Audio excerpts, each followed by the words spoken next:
बहुत समय पहले एक छोटे और पुराने गांव के किनारे एक विशाल पुराने पेड़ के पास एक खंडहर था। खंडहर के बारे में गांव के सभी बच्चे और बड़े कहते थे कि वहां एक भूत रहता है।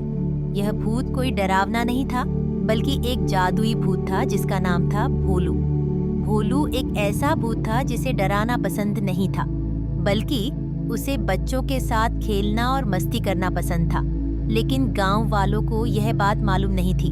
भोलू ने सोचा, अगर मैं गांव के बच्चों को अपनी जादुई शक्तियों से मदद करूं, तो शायद वे मुझसे डरना बंद कर देंगे। एक दिन गांव के 3 बच्चे मोनू, सनी और परी खेलते खेलते खंडहर के पास आ गए। जैसे ही वे खंडहर के पास पहुंचे, वहां अचानक हल्की सी रोशनी चमकी।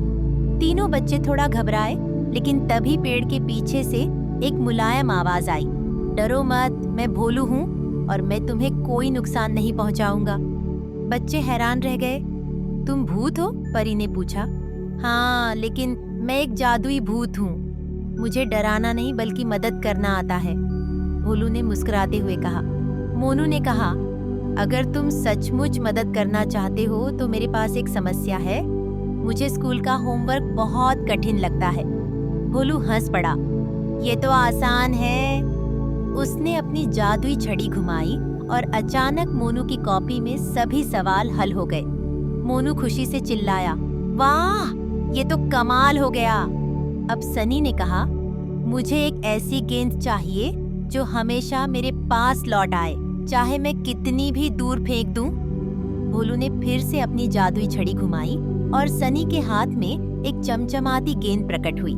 सनी ने गेंद को दूर फेंका और गेंद हवा में घूमती हुई वापस उसके पास आ गई। सनी खुशी से उछल पड़ा। अब परी ने कहा, मुझे फूल बहुत पसंद है, लेकिन हमारे घर के बगीचे में कोई फूल नहीं उगता। भोलू ने उसकी बात सुनकर जादू किया और परी के बगीचे में सुंदर सुंदर रंग बिरंगे फूल खिल उठे। परी के चेहरे पर एक प्यारी मुस्कान फैल गई। उस दिन के बाद से गांव के बच्चों ने भोलू को अपना दोस्त बना लिया। भोलू ने उन्हें अपनी जादुई शक्तियों से कई खेल खिलाए और हर समय मदद की। धीरे धीरे गांव के बड़े लोग भी समझ गए कि भोलू डरावना नहीं, बल्कि एक मददगार भूत है।